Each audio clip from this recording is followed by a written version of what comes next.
Welcome back. Today video I am going to explain another 5 important spoken English technique that will really helpful to improve your speaking English ability. Right. අද video එකෙන් කතා කරන්නේ කලින් කතා කරා වගේ spoken technique පහක් පිළිබඳව කතා කරනවා. Taking any more time, let's jump to the lesson. Right.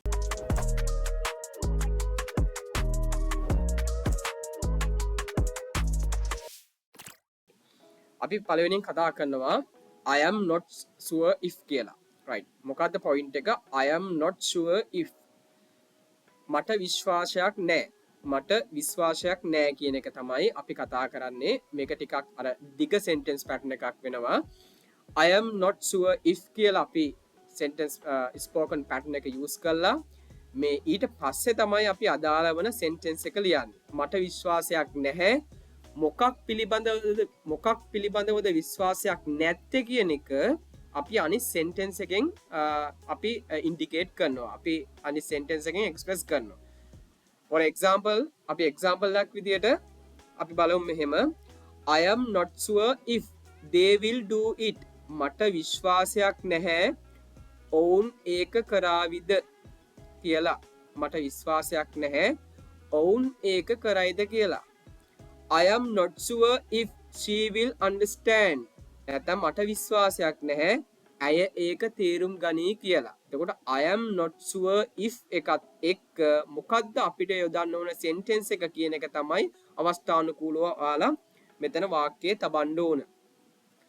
I am not sure if it will happen. කතා කරනවා I am not sure if Nimal can do it. I am not sure if Nimal can do it. මට විශ්වාසයක් නැහැ නිමල්ට ඒක කරන්න පුළුවන්ද කියලා. I am not sure if she loves me. මට විශ්වාසයක් නැහැ ඇය මට ආදරේද කියලා. අන්න ඒ වගේ විශ්වාසයක් නැහැ කියන අදහස තවත් sentence එකකින් මොකටද විශ්වාසයක් නැත්තේ කියන අදහස නිරූපණය කරන්න තමයි මෙන්න මේ I am not sure if කියන වාක්‍ය රටාව නැත්නම් sentence spoken technique එක අපි use කරන්නේ. I am not sure if they will come our home today. right. ඒ කියන්නේ මට විශ්වාසයක් නැහැ ඔවුන් අපේ ගෙදර අද ඒවිද කියලා. I am not sure if it will rain today. මට විශ්වාසයක් නැහැ අද වහීවි කියලා. අන්න ඒ වගේ ඔයාලට ඕන තරම් අපිට වාක්‍ය හදන්න පුළුවන්. situationally මේ වාක්‍ය apply කරන්න පුළුවන් day to day conversations වලදී. day to day ඉංග්‍රීසි dialogues වලදී ඔයාලට මේ I am not sure if කියන එක use කරන්න පුළුවන්. හරි. මම හිතනවා ඒ point එක ඔයාලට තේරෙන්නේ නැති කියලා. Let's move to the next topic.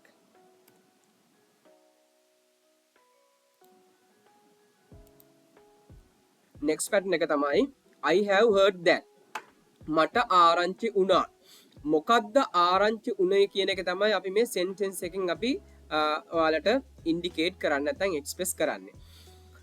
එතකොට මේ වගේ වාක්‍ය රටා කොහොමද වාක්‍ය අපි ගොඩ නගන්නේ කොහොමද අපි නිතර කතා කරන්නේ කියන එක දැන් අපි අවබෝධ කරගන්න ඕන මෙතන. I have heard that. මට ආරංචි වුණා.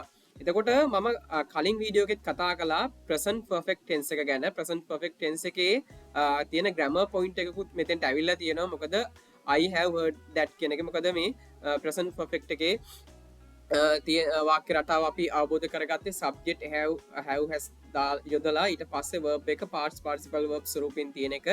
එතකොට ඒ ස්වරූපයක් තමයි මෙතන තියෙන්නේ.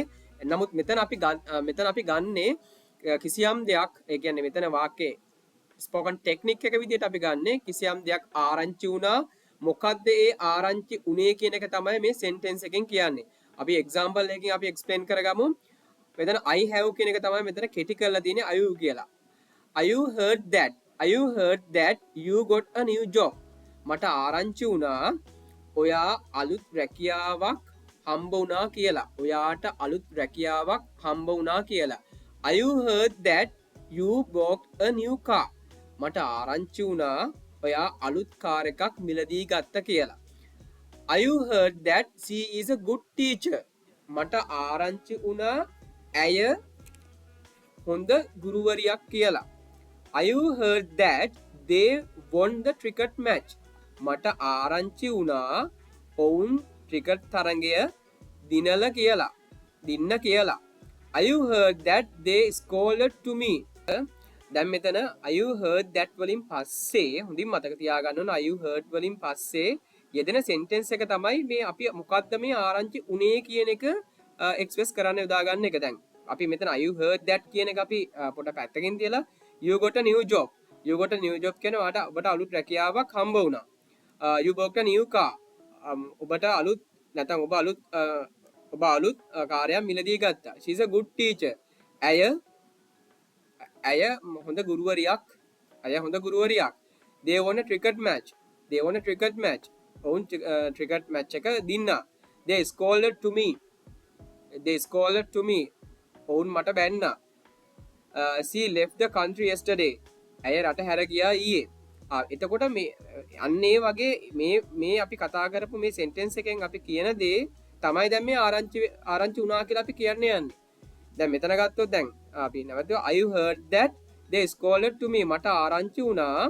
මෙතන කියලා කියන එක තමයි මේ that කියන එකෙන් අදහස් කරන්නේ. they scolded to me. ඔවුන් මට බැන්න කියලා. මෙතන that කියන එකේ තේරුම අපි බව කියලා කියන අදහසනේ තියෙන්නේ. I heard that my friend is coming to my home today. මට ආරංචි වුණා මගේ යහළුවන් මගේ නිවසට අද එනවා කියලා. I heard that she left the country yesterday. මට ආරංචි වුණා ඇය රට හැර ගියා කියලා ඊයේ. එතකොට මේ that කියන එකෙන් තමයි මෙන්න මේ වාක්‍ය දෙක සම්බන්ධ කරන්නේ. එතකොට සම්බන්ධ කරන එකේ තේරුම කියන්නේ බව නැත්තම් කියලා කියන අදහස. එතකොට මේ I heard that කියන spoken technique එකෙන් ඔයාලට අවබෝධ කරගන්න පුළුවන් මෙන්න මේ වාක්‍ය රටාව ආරංචි වුණා මොකක්ද ආරංචි උනේ කියන එක තමයි අපි sentence එකෙන් අපි express කරන්නේ.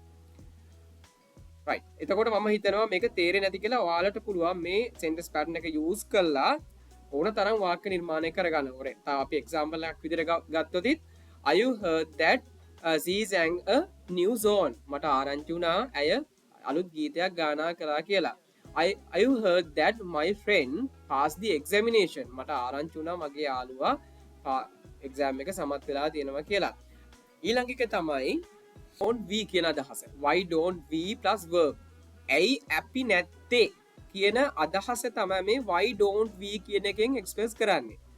ඇයි අපි නැත්තේ මොකටද නැත්තේ කියන එක තමයි verb එකෙන් අපි express කරන්නේ.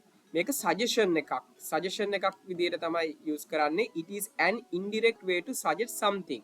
direct way එකකින් මොනවා හරි දෙයක් suggest කරනවා නම් අපි why don't we කියන point එක තමයි නැත්තම් spoken technique එක තමයි අපි use කරන්නේ. අපි example එකකින් අපි understand කරගන්න බලමු. why don't we go. ඇයි අපි යන්නේ නැත්තේ අපි dialogue එකකදී එහෙම නැත්තම් ඉංග්‍රීසි සංවාදයකදී අපිට මේක හොඳටම අවබෝධ කරගන්න පුළුවන්. අපි සිංහල conversation එකක් වුණත් අපිට අවබෝධ කරගන්න පුළුවන් මොකක්ද ඇයි අපි යන්නේ නැත්තේ. අපි එහෙම අහනවනේ වුණ තරම් අවස්ථාවලදී අන්න ඒක තමයි අපි ඉංග්‍රීසි වලින් කොහොමද express කරන්නේ කියලා අපි මෙතන කතා කරන්නේ. why don't we tell them. ඇයි ඔවුන්ට කියන්නේ නැත්තේ. why don't we tell them. why don't we try. ඇයි අපි උත්සාහ කරන්නේ නැත්තේ. අන්න බලන්න අපි සජෙෂන් එකක් මෙන්න මේ ලස්සන ස්පෝකන් ටෙක්නික් එකකින් ස්පෝකන් පැටර්න් එකකින් එක්ස්ප්‍රෙස් කරන විදිය ඔයාලට මෙතන ඉගෙන ගන්න පුළුවන්. why don't we. ඇයි නැත්තේ. දැන් මේ ඕන තරම් ඔයාලට you can make a lot of sentence using this spoken technique. why don't we. why don't we participate to the party. අපි ඇයි මේ පාටි එකට සහභාගී වෙන්නේ නැත්තේ. why don't we participate to the party. why don't we play that match. අපි ඇයි මේ මැච් එක ප්ලේ කරන්නේ නැත්තේ. why don't we go to the trip. ඇයි අපි ට්‍රිප් එකක් යන්නේ නැත්තේ. අන්න ඒ වගේ උන තරම් අපිට වාක්‍ය හදාගන්න පුළුවන් මේ why don't we කියන spoken technique එක use කරලා. ඉතාමත් පොඩි ටෙක්නික් එකක්. නමුත් අපි භාවිතයත් එක්ක බලද්දී අපිට හරීම අපිට ගොඩක් අවස්ථා එනවා මේ ටෙක්නික් එක use කරන්න. හරි මම හිතනවා ඒ ටෙක්නික් එකක් තේරෙන්නේ නැති කියලා අපි වැඩි ටයිම් එකක් ගන්න නැතුව next lesson එකට අපි move වෙමු. right. ඊළඟ එක තමයි I should have කියන එක. I should have දාලා verb එක PPV කරන ටෙක්නික් එකක් තියෙනවා. මේක අපි use කරන්නේ මොනවා හරි දෙයක් කරන්න තිබ්බේ කියන අදහසට තමයි අපි මේ I should have කියන එක භාවිතා කරන්නේ. මේ I කියලා කියන්නේ අපි මේ වාක්‍ය පැහැදිලි කරන්න ලේසියට තමයි මේ I කියන එක use කරලා තියෙන්නේ subject එකක් විදියට. එතකොට I should have කියන එකේ අදහස තමයි මම කරන්න තිබ්බේ. මොකද්ද කරන්න තිබ්බේ කියන එක තමයි මේ verb එක PPV form එකෙන් තවන්න ඕන. හරිද? එතකොට ඔයාලා දැන් මේ අපි example එකකින් මේක අපි පැහැදිලි කරගමු. I should have gone there. අන්න මට එහෙ යන්න තිබුණේ. එතකොට මේ කරන්න තිබුණේ කියන verb එකෙන් express වෙන එක තමයි මේ PPV meaning එක වෙන්නේ verb එකේ PPV form එකේ. දැන් බලන්න example එකක් විදියට I should have gone there. මට එහෙ යන්න තිබුණේ. නැත්නම් මට එහෙ යන්න තිබ්බේ. අන්න ඒ කියන්නේ මට එහෙ යන්න තිබ්බේ. ඇයි ගියේ නැහැ කියන එක අපි වෙනම කතා කරන්න වෙනවා. මට එහෙ යන්න තිබ්බේ කියලා අපි කියන්නේ I should have studied more. I should have studied more. I should have studied more. Studied more. I should have studied more. මට තව ඉගෙන ගන්න තිබුණේ. මට තව පාඩම් කරන්න තිබුණේ. I should have studied more. මට තව පාඩම් කරන්න තිබුණේ. අන්න අපිට තිබිලා තියෙන මොකක් හරි අතීතයක් ගැන කතා කරන්නේ. අපි සාමාන්‍ය අතීතය ගැන කතා කරා මෙන්න මෙහෙම කරන්න තිබුණේ කියන අදහස තමයි මෙතනින් අපි එක්ස්ප්‍රෙස් කරන්නේ. I should have asked that. මට ඒක අහන්න තිබුණේ. මට ඒක අහන්න තිබුණේ. ඒ කියන්නේ අතීතේ අපි කරපු දේවල් පිළිබඳ නිකන් වොරි වෙනවා වගේ අදහසක් තියෙන විදිහ. මට ඒක අහන්න තිබුණේ. I should have told you. I should have told you. මට ඒක ඔයාලට කියන්න තිබුණේ. මට ඒක ඔයාලට කියන්න තිබුණේ. ඒක I කියන එකෙන් තමයි මේ සබ්ජෙක්ට් එකක් විදිහට යූස් කළා. දැන් අපි බලමු you කියන එක දාලා you should have spoken with them. ඔයාට ඔවුන් එක කතා කරන්න තිබුණේ. ඔයාට ඔවුන් එක කතා කරන්න තිබුණේ. You should have informed it to me. ඔයාට මට ඒක දැනුම් දෙන්න තිබුණේ. අන්න ඒ වගේ. ඔයාට ඒක මට දැනුම් දෙන්න තිබුණේ. You should have passed the exam. ඔයාට භාගයේ සමත් වෙන්න තිබුණේ. ඔයාට අපි කියන්නේ සාමාන්‍යයෙන් අපි කියන්නේ සිංහල කතා කරද්දි කියන්නේ අපි ඔයාට ගෙදර යන්න තිබුණේ යන්නේ කියලා කියන්නේ. ඔයාට ගෙදර යන්න තිබුණේ. You should have gone your home. I should have met her. මට ඇයව මුණ ගැහෙන්න තිබුණේ. ඒ කියන්නේ අතීතයේ යම්කිසි දෙයක් අතීතය ගැන තමයි මෙතන කතා කරන්නේ. අපි ඒ ඉන්නේ කරන්න තිබුණේ කියන නිකන් අපි වොරි වෙන වගේ අදහසක් තියෙන්නේ මෙතන. එතකොට මේක අපිට යූස් කරන්න පුළුවන් day to day life එකේ conversations වලදී ගොඩක් අපිට යූස් කරන්න පුළුවන්. මේ ස්පෝකන් ටෙක්නික් එක අතීතයේ පිළිබඳ යමක් කියලා ඒ ගැන අපි දැන් කතා කරනවා. අතීතයේ සිදුවෙච්ච දේවල් පිළිබඳ යම අපි කතා කරනවා. අතීතය ගැන කතා කරද්දී දැන් අපි වර්තමානයේ ඉඳලා අතීතයක් ගැන මොනවා හරි කතා කරලා ඒ ගැන මෙනෙහි කරද්දී මෙන්න මෙහිම කරන්න තිබුණේ කියන අදහස තමයි මේ I should have කියන එකෙන් අපි එක්ස්ප්‍රෙස් කරන්නේ. එතකොට අනිවාර්යයෙන් මතක තබා ගන්න ඕන මේ I should have වලින් පස්සේ එන verb එක තියන්න ඕන PPV form එකෙන්. PPV form එකෙන් තියන්න ඕන ඒක තමයි මෙතන තියෙන important point එක. හරි මම හිතනවා මේ point එක ඔයාලට පැහැදිලිව තේරෙන්නේ නැති කියලා. Go to the next topic. ඊළඟ එක තමයි I wish I could කියන ස්පෝකන් ටෙක්නික් එක. මේකේ අදහස තමයි මට පුළුවන් වුණා නම්. දැන් අපි කියනෝනේ මෙහෙම මට පුළුවන් වුණා නම් රට යන්න, මට පුළුවන් වුණා නම් ඇයව මුණ ගැහෙන්න, මට පුළුවන් වුණා නම් අලුත් කාර් එකක් මිලදී ගන්න. අන්න ඒ වගේ අපි Tamanට පුළුවන් වුණා නම් නමුත් ඒක සිද්ධ වෙලා නැහැ. අන්නේ අදහස එක්ස්ප්‍රෙස් කරන්න තමයි මෙන්න මේ ස්පෝකන් ටෙක්නික් එක යූස් කරන්නේ. රයිට්? එතකොට මේ ස්පෝකන් ටෙක්නික් එකේ මොකද්ද පුළුවන් වෙන්නේ කියන පුළුවන් වෙන්නේ කියන එක තමයි verb එකෙන් අපි එක්ස්ප්‍රෙස් කරන්න ඕන. දැන් අපි examples වලින් මේක understand කරගන්න බලමු. I wish I could travel. Right? I wish I could travel. මට travel කරන්න පුළුවන් වුණා නම්. I wish I could meet you. මට ඔබව මුණු ගැහෙන්න පුළුවන් වුණා නම්. I wish I could buy a new car. I wish I could buy a new car. මට අලුත් කාර් එකක් මිලදී ගන්න පුළුවන් වුණා නම්. I wish I could watch it. මට ඒක බලන්න නැත්තම් නරඹන්න පුළුවන් වුණා නම්. I wish I could become a teacher. I wish I could become a teacher. මට ගුරුවරයෙක් වෙන්න පුළුවන් වුණා නම්.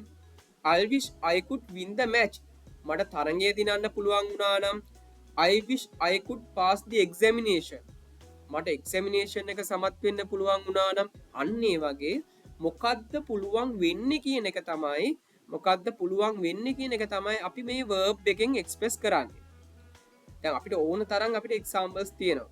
ඒ example කියන්නේ අපිට verb එකක් තියෙන්න ඕන නම් situationally ඒක ගැලපෙනවා නම් අපි මේ I wish I could කියන spoken technique එක use කරන්න පුළුවන්.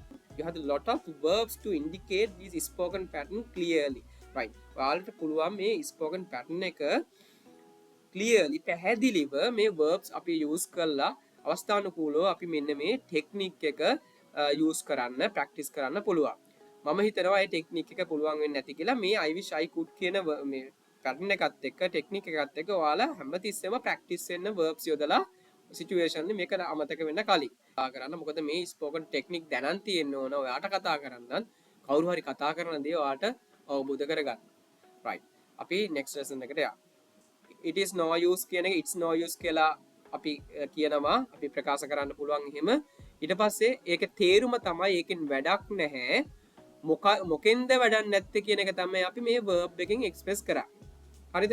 අපි example එකකින් අපි understand කරගන්න බලමු එක. it's no use crying. අඬන එකෙන් වැඩක් නැහැ. it is no use crying. අඬන එකෙන් වැඩක් නැහැ. අන්න මොකෙන්ද වැඩක් නැත්තේ අඬන එකෙන්. එහෙනම් verb එක අපි ing form එකෙන් තමයි තියන්න ඕන. මෙන්න මේ sentence pattern එක complete කරගන්න. it's no use separating them. ඔවුන් වෙන එකෙන් වැඩක් නැහැ. මොකෙන්ද වැඩක් නැත්තේ separating. ඒ කියන්නේ ඔවුන් වෙන එකෙන් separating them. it's no use cleaning up. clean කරන එකෙන් වැඩක් නැහැ. it's no use talking about it. it's no use talking about it. it's no use talking about it. ඒක ඒ ගැන කතා කරන එකෙන් වැඩක් නැහැ.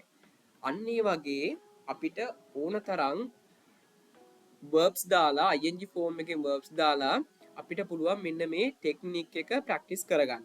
දැන් තව examples ඉදිරියට ගත්තොත් it's no use explaining that lesson. it's no use explaining that lesson. ඒ පාඩම පැහැදිලි කරන එකෙන් වැඩක් නැහැ. it's no use making a cake. cake එක හදන එකෙන් වැඩක් නැහැ. it's no use going my friends home. එතකොට යාළුවගේ ගෙදර යන එකෙන් වැඩක් නැහැ. අන්න ඒ වගේ මොකද්ද වැඩක් නැත්තේ කියන එක තමයි verb එක ing කරලා තියන්නේ. එතකොට ඔයාලා practice කරගන්න ඕන. මොකද්ද මෙන්න මේ it's no use කියන pattern එක තබලා verb එක ing කරන එක. දැන් අපිට ඕන තරම් ගෙදරදී අපිට examples තියෙන මේ වැඩක් නැහැ කියන එක ගෙදර day to day life conversations වලදී අපිට use කරන්න පුළුවන්, dialogues වලදී use කරන්න පුළුවන්. අපි මේ හොඳම spoken pattern එකක් තමයි it's no use කියන එකෙන් කියන්නේ. it's no use starting a new business on these days. කියන්නේ අලුත් business එකක් ව්‍යාපාරයක් පටන් ගන්න මේ දවස්වල පටන් ගන්න එකෙන් වැඩක් නැහැ. it's no use traveling around the country. it's no use traveling around the country. රට වටේ යන එකෙන් වැඩක් නැහැ. අන්න ඒ වගේ මොකද්ද වැඩක් වෙන්නේ නැත්තේ කියන එක තමයි verb එකෙන් express කරන්නේ. හරි. මම හිතනවා ඔයාලට ඕන තරම් අපිට you have a lot of examples to be indicate this spoken pattern clearly and confidently. ඔයාලට මේ පුළුවන් මෙන්න මේ spoken technique එක use කරලා මේ වාක්‍ය නිර්මාණය කළා ඔයාලට පුළුවන් මෙන්න මේ technique ටික හොඳට practice වෙලා English fluency එක නැත්නම් English conversation skill එක ඔයාලට develop කරගන්න. හරි මම හිතනවා මේ කතා කරපු techniques පහ ඔයාලට තේරෙන්නේ නැති කියලා. එතකොට මේ technique පහ හොඳට practice කරගන්න. කලින් videos 6ක් මම කරලා තියෙනවා. ඒ video 6 ඔයාලට ගොඩක් තියෙනවා informations තියෙනවා techniques තියෙනවා. මම කියලා දෙන කොහොමද practice කරන්න කියලා. ඒ ටික practice කරගන්න. අපි next video එකෙන් අපි කතා කරනවා ඉතුරු spoken තව technique පහක් ගැන කතා කරනවා. hari oala medika practice kara. Very much watching this video. If you enjoy watching this video, please make sure to subscribe my channel and share the videos. Important thing is that share these videos to your friends, improve their English knowledge as well.